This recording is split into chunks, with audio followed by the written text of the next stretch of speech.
Welcome back. In focus ہیں ambassador Munir Akram صاحب اور ان کے ساتھ ہیں بریگیڈیئر ریٹائرڈ راشد ولی جنجوعہ. تو چائنا اور رشیا کا کردار ہے منیر اکرم صاحب, do you really think that they are now going to act and their act will matter? اور دوسرا یہ بتائیے گا کہ جس طرح سے بمباری سخت کی جا رہی ہے, اور اگر ہم یہ سمجھیں کہ ایسکلیٹ کر کے ایران کے سویلین انفراسٹرکچر کو بھی اور اس کو جگہ جگہ سے تباہ کرنا ہے, برباد کرنا ہے, کیوٹک کرنا ہے, اس صورت میں پاکستان میں کیا رسک ہو سکتے ہیں؟ یہ دونوں چیزیں میں آپ سے جاننا چاہوں گی. جی, جہاں تک کہ ایسکلیشن کا سوال ہے, ایسکلیشن تو کوشش میرے خیال میں کچھ حد تک ایسکلیشن تو ہم نے دیکھ لی کہ انہوں نے شروع کی ہے, بمباری اور کچھ سویلین ٹارگیٹس کو مارا ہے. اب تک انرجی انفراسٹرکچر کو, آئل انفراسٹرکچر کو نہیں مارا ہے. اگر وہ ہوتا ہے تو پھر ایرانی جواب آئے گا اور پھر خلیج میں بھی ڈسٹرکشن ہوگی اور پورے جو آئل اور گیس کی جو تجارت ہے اس پہ بہت نقصان ہوگا. جہاں تک کہ روس اور چین کا جو رول ہے اس وقت, دیکھیے انہوں نے, روس اور چین نے دیکھا کہ جی امریکہ نے غلطی کی ہے. اب انہوں نے دیکھا کہ اگر ہمارا دشمن کو غلطی کر رہا ہے تو اس کو کیوں روکا جائے, تو انہوں نے جاری رکھا. اوکے. اب جو سٹیج آئی ہے جس میں اگر اسکلیشن ہوتی ہے تو پھر اس میں بڑی خوفناک قسم کی نتیجے نکل سکتے ہیں. آئل ٹریڈ کے لیے, گلف کے جو خلیجی ممالک ہیں ان کی سروائیول کے لیے, کہ اگر ان کا پانی وانی اگر ختم کر دیا تو بڑی مشکل میں پڑ جائیں. صحیح. تو اس وقت اب چین اور روس اپنا ایک رول, ڈپلومیٹک رول پلے کر رہے ہیں. یہاں سلامتی کونسل میں جو قرارداد بحرین نے پیش کی ہے جس میں وہ کہہ رہے ہیں کہ جی زوری ہرمز کو کھولا جائے, اس پہ بھی روس کی اور چین کی اعتراض ہیں.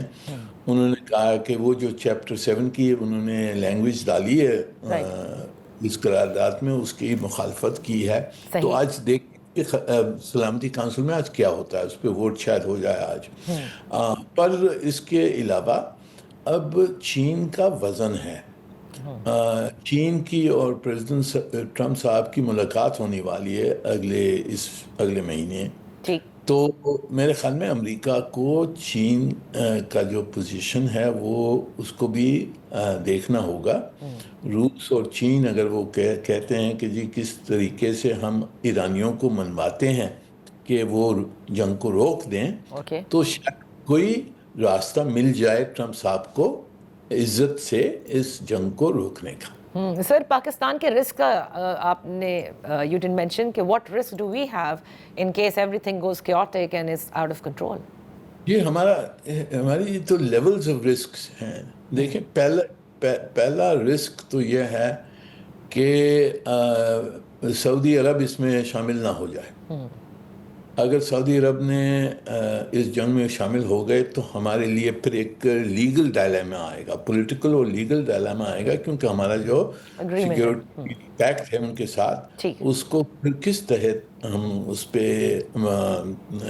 ایکٹ کریں گے, ہم کیا کر سکتے ہیں اس وقت, تو ایک ڈائلیما ہمارے لیے ہو جائے گا.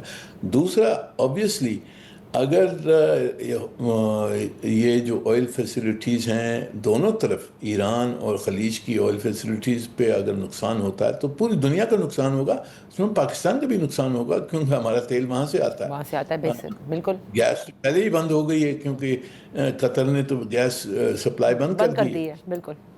تو یہ امکان تو ہمارے لیے امپیکٹس تو ہوں گی. پھر تیسرا جو اسٹریٹ آف ہارمز ہے وہ کس طرح سے کھلتا ہے نہیں کھلتا ہے, اس کی بھی امپلیکیشنز ہمارے لیے ہوں گی. تو بہت ساری امپلیکیشنز ہمارے لیے مشکل ہے اس میں اور اس لیے پاکستان کے حق میں ہے کہ جلدی میں جلدی یہ جنگ رک جائے. اور جو ہم نے جو چین کے ساتھ ابھی جو 5 پوائنٹ پلان دیا ہے اس کے تحت اگر کوئی فیصلہ ہو سکے, اگر چین اور روس امریکہ کو منوا سکیں, ایران کو منوا سکیں کہ جنگ روک دیں, تو سب کے لیے اچھا ہوگا. بہت بہت شکریہ بریگیڈیئر صاحب. میں صرف آخر میں صرف ایک چیز پوچھنا چاہوں گی کہ جس طرح سے different levels of complications Pakistan کے لیے یا رسک کا بیان کیا ہے منیر اکرم صاحب نے, آپ کیا سمجھتے ہیں کہ بارڈرنگ اگر وہاں پر کوئی ڈیسٹیبلائزیشن ہوتی ہے اس کا کتنا رسک ہے, when we know that we have India on one side, we have a hot border with Afghanistan, and then خدا نہ خواستہ اگر یہ والی سائڈ بھی بہت ہی ڈیسٹیبلائزیشن کی طرف جائے تو یہ ہمارے لیے بڑا ورسٹ کیس سینیریو ہوگا, کیونکہ اگر یہ ڈیسٹیبلائز رہی آئیدر وے, اگر ان کو قبضہ ہو گیا, ڈسٹروائے ہو گیا, تو پھر اسرائیل کا اثر و رسوخ بڑھ جائے گا, اور وہ پھر آپ کو معلوم ہے کہ بھارت کے اور ان کے روابط کیسے ہیں. دوسرا, اگر یہ کوئی ایسی امریکی پریشر آتا ہے کہ ہمیں یہاں سے ان پہ کوئی گراؤنڈ اٹیکس کرنے ہیں, تو اس حوالے سے بھی پریشر آ سکتا ہے. اور پھر بڑا اچھا جو سب سے اہم نقطہ امبیسڈر صاحب نے بیان کر دیا کہ ہمارا جو تصویراتی حلیف ہے سعودی عربیہ, تو وہ بھی اس کی کچھ ایکسپیکٹیشنز ہوں گی اگر یہ اس کا دائرہ کار وسیع ہوتا ہے اور جی سی سی ممالک اس جنگ میں شامل ہوتے ہیں. تو یہ تمام کمپلیکیشنز, اینڈ آبویسلی جنگ تو ہم تک کل پہنچی, کیونکہ آپ نے دیکھی ہے کہ جو آئل پرائسز کتنی رائز ہو رہی ہیں, جی بالکل, اور اس سے آگے اگر رائز ہوتا ہے تو اور مسئلہ ہوگا. بٹ ایک چیز ہمیں دیکھنی چاہیے کہ Iranians after all are rational actors despite being asymmetric warrior. وہ یہ نہیں چاہیں گے کہ بالکل ان کی ایک جغرافیائی وحدت بھی ختم ہو اور ان کو ایسا نقصان ہو جائے ناقابل تلافی ہو. They would like to live to fight another day. تو وہاں پہ چانس ہے ڈپلومیسی کے لیے. تو روس اور چین کا کردار بڑا ضروری ہے کہ امریکہ کو کسی طریقے سے کوئی ایگزٹ اسٹریٹجی بنا کر دے, پوزیشن سے دونوں کو درمیان میں لائیں, کوئی سولوشن نکالیں. بہت بہت شکریہ بریگیڈیئر صاحب, آپ کا بھی. منیر اکرم صاحب, that's all for today. کل تک کے لیے اجازت دیجیے, اللہ حافظ.